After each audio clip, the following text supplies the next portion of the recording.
Hello, नमस्कार आप सभी को। आज पहले मैं अपने बारे में बता देता हूँ। मेरा नाम विश्वनाथ सहदावत है।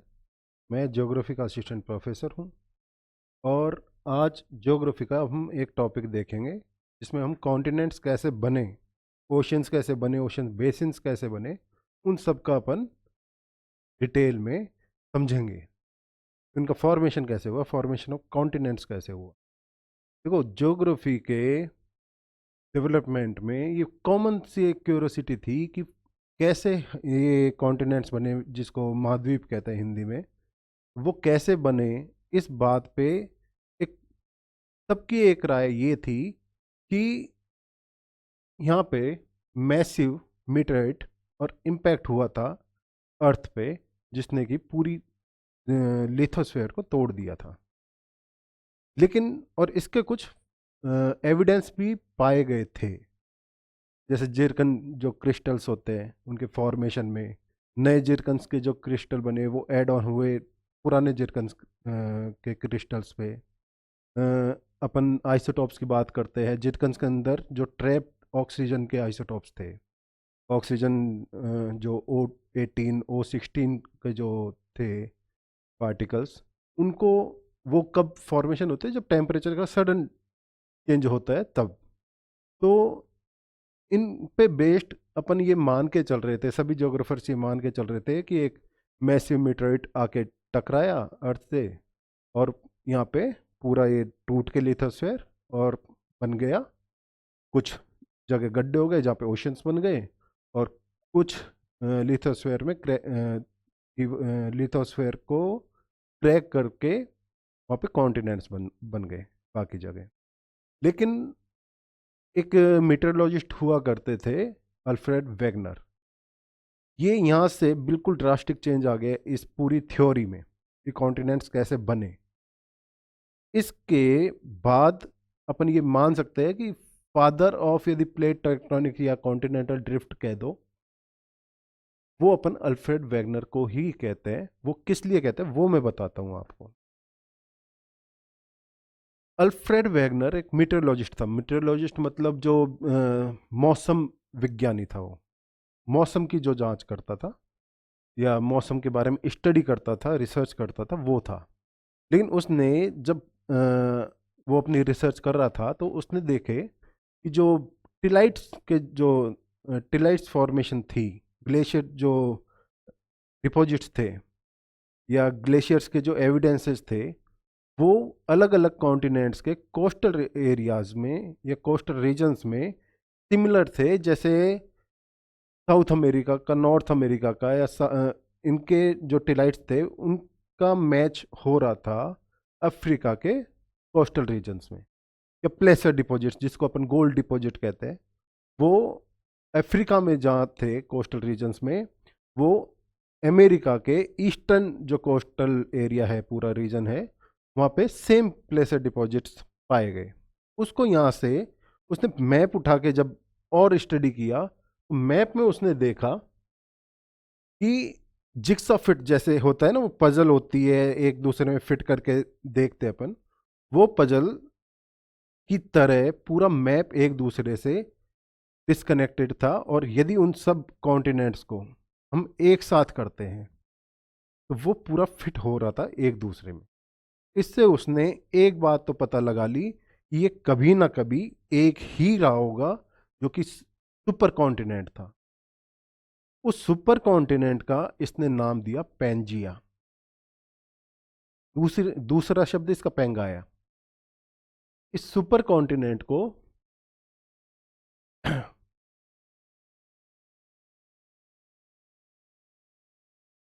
सुपर कॉन्टिनेंट का नाम दिया इन्होंने पेंगाया या पैंजिया। इन्होंने कहा कि यहाँ पे पहले एक था और बाद में ये टूट गया दो हिस्सों में। अपन देखते हैं कि इक्वेटर के दोनों तरफ यदि अपन देखें तो वहाँ पे सारे जो कॉन्टिनेंट्स है वहाँ डिवाइड हो रहे हैं, वो टूट रहे हैं यहाँ से। तो उन्होंने कहा कि इक्वेटर के पास ये पेंगाया या पेंजिया दो हिस्सों में टूट गया था। जो ऊपर का हिस्सा था नॉर्थ का, उसको लॉरेशिया या लॉरेंशिया कहा गया, उन्होंने कहा ऐसा। और जो साउथ का जो पूरा जो सुपर कॉन्टिनेंट का हिस्सा था उसको गोंडवाना लैंड कहा उस। और इन दोनों के बीच में जो एक सी फॉर्मेशन हुआ या इसको टेथिस सी कहा गया। तो यहां से एक पूरी दुनिया की जो सोच रही थी, जो पूरा पैराडाइम शिफ्ट हो गया था, सोचने का तरीका बदल गया कि कॉन्टिनेंट्स कैसे बने और फिर किस वजह से ऐसा हुआ। अब क्वेश्चन सिर्फ ये नहीं रहा कि ये एक था और अलग अलग हो गया, अब क्वेश्चन ये हो गया कि कैसे हुआ। उनसे जब ये पूछा गया कैसे, उसने एविडेंस भी अच्छे दिए, वैलिड एविडेंस थे, कोई कमी नहीं थी। लेकिन इसमें कैसे हुआ का जवाब उन्होंने देने की कोशिश की, लेकिन वो जस्टिफाइड नहीं थे। उन्होंने कर दिया कि जैसे इक्वेटर के पास में यदि सारे कॉन्टिनेंट आज है तो इस वजह से पोलर फिलिंग फोर्स की वजह से।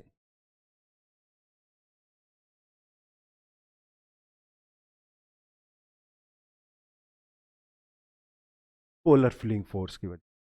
पोलर फिलिंग फोर्स क्या कि इक्वेटर पे जैसे बल्ज है, अर्थ पूरा स्फेयर तो है नहीं, तो जियोइड शेप का है। यहाँ पे सेंट्रीफ्यूगल फोर्स ज़्यादा लगता है, अपकेंद्रीय बल ज़्यादा लगता है। इस वजह से ये अपकेंद्रीय बल की वजह से सारे जो कॉन्टिनेंट्स है वो इक्वेटर की तरफ चल दिए। दूसरा उन्होंने कहा कि भाई साउथ अमेरिका नॉर्थ अमेरिका इस तरफ क्यों जा रहा है, वेस्टवर्ड डायरेक्शन में क्यों जा रहा है। तो इसका उन्होंने एक कारण दिया जिसको टाइडल फोर्स की वजह से, कि टाइडल फोर्स इस पूरे वाटर को सन और मून मिलके अपने ग्रेविटेशन फोर्स की वजह से अपनी तरफ खींचते हैं और टाइड आता है, टाइड की वजह से ये पूरा धक्का लगाते हैं कॉन्टिनेंट को और वहां से वो धक्के के साथ वो वेस्टवर्ड डायरेक्शन में फ्लो होते हैं कॉन्टिनेंट्स एस्थेनोस्फेयर में। लेकिन ये जस्टिफाइड कैसे भी नहीं थे, क्योंकि जितना टाइडल फोर्स लगता है उससे कई लाख गुना यदि ज़्यादा फोर्स लगे तो ये पॉसिबल है।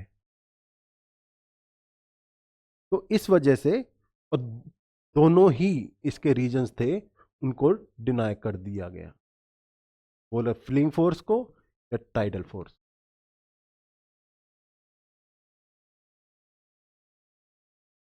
अब बात आई कि आगे हुआ कैसे। हुआ कैसे का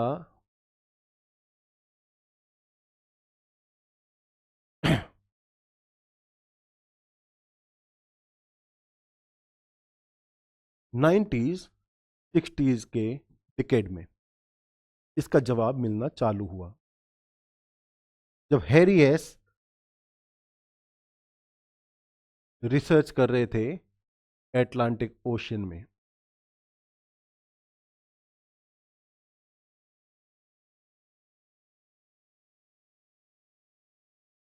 इसका जवाब हमें मिला जब 60s के डिकेड में हैरी एस अपनी रिसर्च कर रहे थे एटलांटिक ओशन में।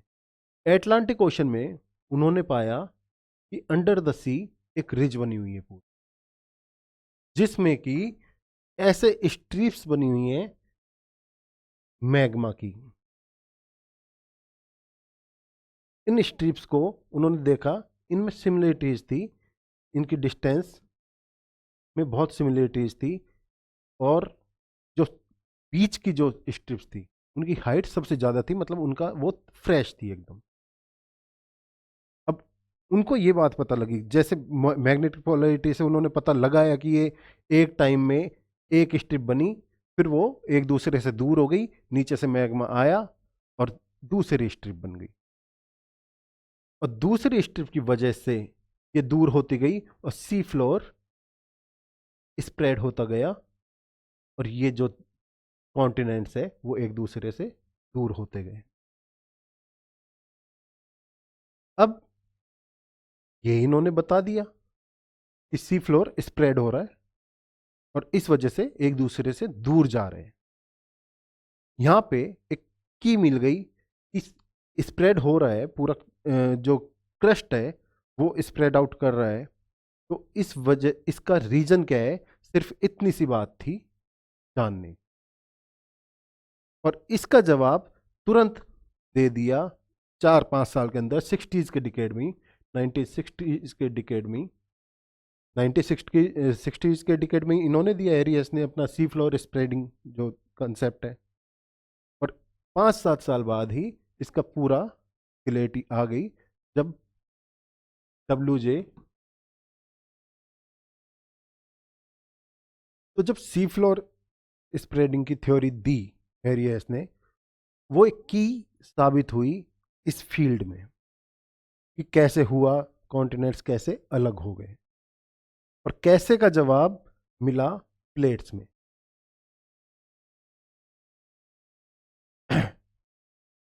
टूजो ने 1965 में एक टर्म दी, प्लेट्स। इस सारी जो क्रस्ट है, लिथोस्फेरिक लेयर है, वो सब प्लेट्स में बटी हुई है। और इसको काम लिया WJ मॉर्गन ने,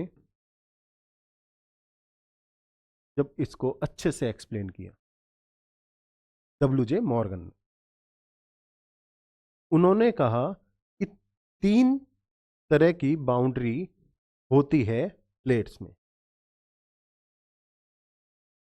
जब 2 प्लेट्स है, जैसे स्लैब बनी हुई है पूरी क्रस्ट की, और स्लैब बनी हुई है तो कहीं से टूटी हुई है, और टूटी हुई है तो कोई तो दूर जा रही है एक दूसरे से और कोई पास में आ रही है। भाई कैसे मूवमेंट हो सकता है? यदि मैं 2 स्लैब दे दूं आपको एक साथ, उनका मूवमेंट कैसे हो सकता है? या तो दूर जाएगी, या फिर पास आएगी, या फिर अपने साइड बाई साइड मूवमेंट कर सकते। अब देखो, जो दूर जा रही थी,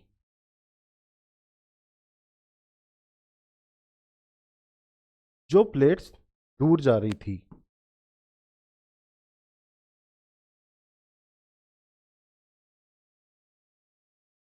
जो प्लेट दूर जा रही थी,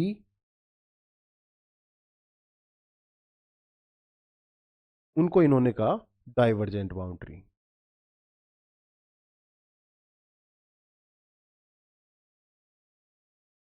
डाइवर्जेंट बाउंड्री,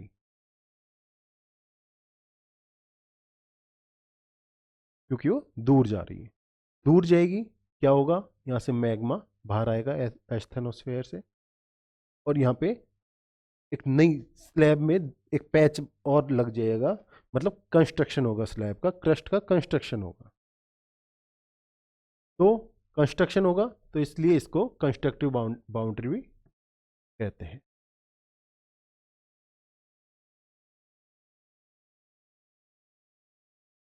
कंस्ट्रक्टिव बाउंड्री कह दिया।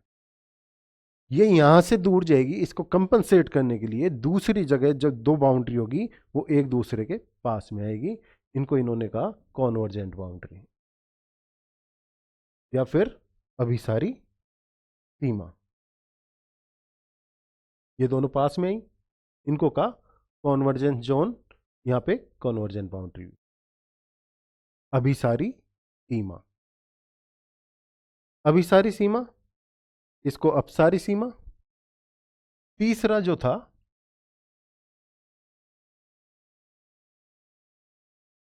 जो कि अलोंग साइड मूवमेंट कर रही थी,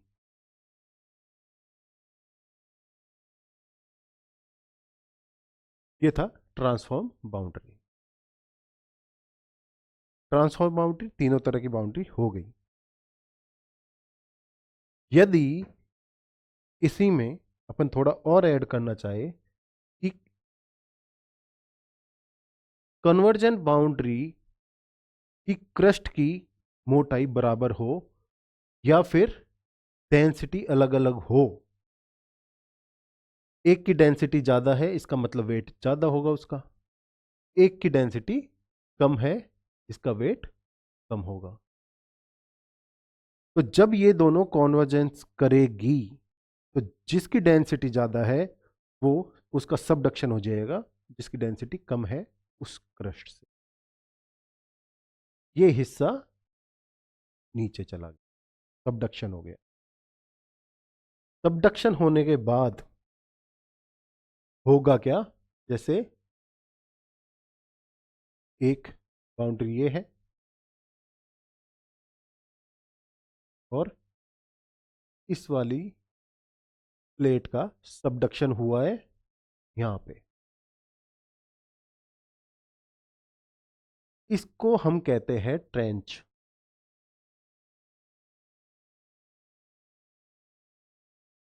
ये हिस्सा अंदर की हीट से, प्रेशर से टूट के मैग्मा में बदल जाएगा। मैग्मा के बदलने के बाद इस एरिया में होंगे बर्स्ट। क्यों? कंपनसेशन तो होगा, ये जब एक्स्ट्रा मैग्मा बनेगा तो ये बर्स्ट होके बाहर तो आएगा। और इसी को कहते हैं अपन वॉल्केनिक इरप्शन।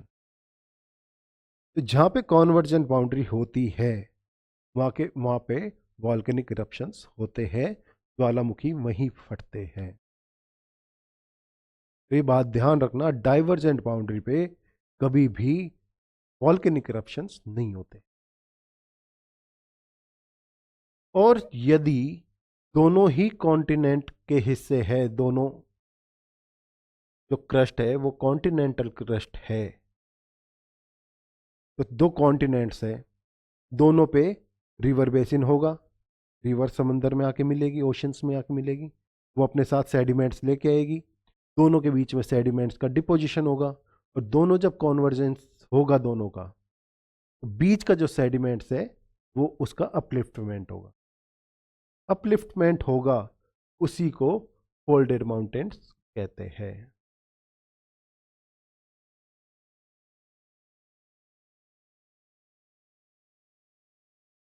यहां पे जब कॉन्टिनेंटल क्रस्ट आपस में टकराते हैं, कॉन्वर्जेंस करते हैं, यहाँ पे फोल्डेड माउंटेन्स बनते हैं। जब ओशनिक क्रस्ट होता है, सबडक्शन ऑफ प्लेट होगा, वहां के वॉल्केनिक इरप्शंस होंगे और या फिर ट्रेंच बनेंगे। ये एक बेसिक सा कंसेप्ट, लेकिन इसका रीजन बताया कॉन्वेक्शन वेव्स ने। एक और थ्योरी आई थी जिसमें इसका रीजन छुपा हुआ था, वो था convection current theory. Convection current theory, इसको इससे बहुत पहले आर्थर होम्स ने इस थ्योरी को दे दिया था। उसने कहा था कि नीचे एक एस्थनोस्फेयर है, दुर्बल मंडल है, जिसकी डेंसिटी बहुत कम है क्रस्ट से, और वो क्रस्ट उस पर फ्लोट कर रहा है। सॉरी, यहां पे थोड़ा पॉज करने। इसका जो कारण दिया वो बहुत पहले आर्थर होम्स ने जो एक थ्योरी दी थी, कन्वेक्शन करंट थ्योरी, उसमें छुपा हुआ था। आर्थर होम्स ने कहा कि एस्थनोस्फेयर पे क्रस्ट फ्लोट कर रहा है, फ्लोट कर रहा है, उसके नीचे एक हीट सोर्स है। वो रेडियो एक्टिव एक्टिविटी की वजह से हो सकता है या फिर टेम्परेचर बहुत ज़्यादा होने की वजह से। जैसे इसका अपन एग्जांपल लेते हैं कि कॉन्वेक्शन होते क्या है। अपन जब पानी गर्म करते हैं, पानी गर्म करके वो ऊपर उठता है वहां से, और ये ऊपर का पानी नीचे जो ये उठा है उस जगह को ले लेगा, और ये सर्कुलेशन होता होता रहता है। इसी को कॉन्वेक्शन करंट्स कहते हैं। मान लो अपन ने वुड ब्लॉक रखे यहां पे, तो ये किस तरफ फ्लोट करेंगे? एक दूसरे से दूर जाएंगे। और यहां पे यदि दूसरी बाउंड्री है तो ये इसके पास आएगा। तो कॉन्वेक्शन करंट्स कैसे काम करती है ये समझा? ये रीजन दिया पूरी प्लेट्स के ऊपर कि प्लेट्स क्यों डाइवर्जेंट होती है, क्यों कॉन्वर्जेंट होती है। कॉन्वेक्शन करंट थ्योरी से ये क्लियर हो चुका था। अपन ने फिर मैपिंग की गई पूरी प्लेट्स की, कहां पे क्या होगा, कहां पे क्या हुआ। मेजर प्लेट्स में बांटा गया, मेजर और माइनर प्लेट्स हुई, कॉन्वर्जेंट बाउंड्रीज, डाइवर्जेंट बाउंड्रीज का अपन रिसर्च के बाद पता लगा कि यहाँ पे फिनोमिना देख के कि कॉन्वर्जेंट बाउंड्री है, जैसे किसी टाइम पे इंडिया साउथ अफ्रीका से जुड़ा हुआ था और वहां से चलते चलते इंडिया जुड़ गया एशिया से आके। तो इसका मतलब साउथ अफ्रीका और इंडिया के बीच में डाइवर्जेंट बाउंड्री रही होगी, और जहां पे डाइवर्जेंट बाउंड्री होती है वहां वॉल्केनिक इरप्शंस नहीं होते। दूसरी बात, पैसिफिक प्लेट है, ये पैसिफिक प्लेट, इधर से यूरेशियन प्लेट इसको टक्कर मार रही है, मतलब ये कॉन्वर्जेंट बाउंड्री हुई। इधर से वेस्टवर्ड फ्लो हो रहा है नॉर्थ अमेरिकन प्लेट का, साउथ अमेरिकन प्लेट का, ये भी इसको धक्का मार रही है, मतलब ये भी कॉन्वर्जेंट बाउंड्री हुई।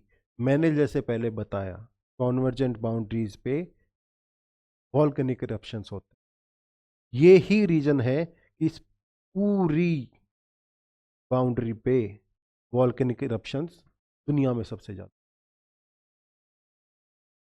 यहाँ पे वॉल्केनिक इरप्शंस मिलेंगी, चाहे हवाईयन आइलैंड हो, चाहे साउथ अमेरिका के पूरे कोस्टल रीजन, या फिर जापान वगैरह, सब जगह। और इसीलिए अपन सुनते हैं कि जापान में बहुत ज़्यादा भूकंप आते हैं। क्यों आते हैं? क्योंकि जापान इसी बाउंड्री पे है और वॉल्केनिक इरप्शंस कहीं ना कहीं अंडर द सी या फिर ऊपर होते ही रहते हैं, और इसी वजह से यहाँ पे अर्थक्वेक्स आते रहते हैं फ्रिक्वेंटली। और ज़्यादा वॉल्केनिक एक्टिविटीज़ की वजह से इसको रिंग ऑफ फायर या पैसिफिक रिंग ऑफ फायर भी कहते हैं। तो ये बात, ये आपको याद करनी पड़ेगी, कौन सी मेजर प्लेट कौन सी माइनर प्लेट। आप इससे ये अनुमान लगा सकते हो कि वॉल्केनिक इरप्शंस कहाँ पे होंगे, या फिर जहाँ पे वॉल्केनिक इरप्शंस होंगे वहाँ पे कॉन्वर्जेंट बाउंड्री होगी। यहाँ पे जो फोल्डेड माउंटेन्स होंगे वहाँ पे कॉन्वर्जेंट बाउंड्री होगी। ये आप आइडिया लगा सकते हो यदि कहीं पे ऐसा क्वेश्चन दिखता है तो।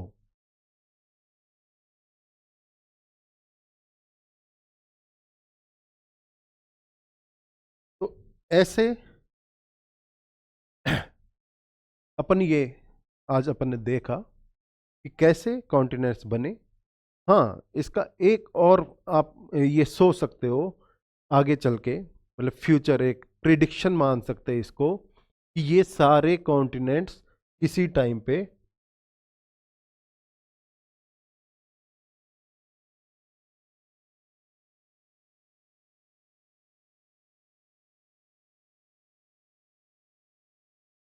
ये सारे कॉन्टिनेंट्स किसी टाइम पे जाके एक हो जाएंगे, दोबारा से वो ही पैंजिया जैसे बन जाएगा, और फिर से वो टूटना चालू होगा। वो जो दोबारा बनेगा सुपर कॉन्टिनेंट, उसको प्रॉक्सिमा पैंजिया, एक टर्म है जिसको बहुत ही नेगलेक्ट करते हैं, लेकिन ये कभी भी आपके टपक सकती है किसी भी क्वेश्चन, प्रॉक्सिमा पैंजिया।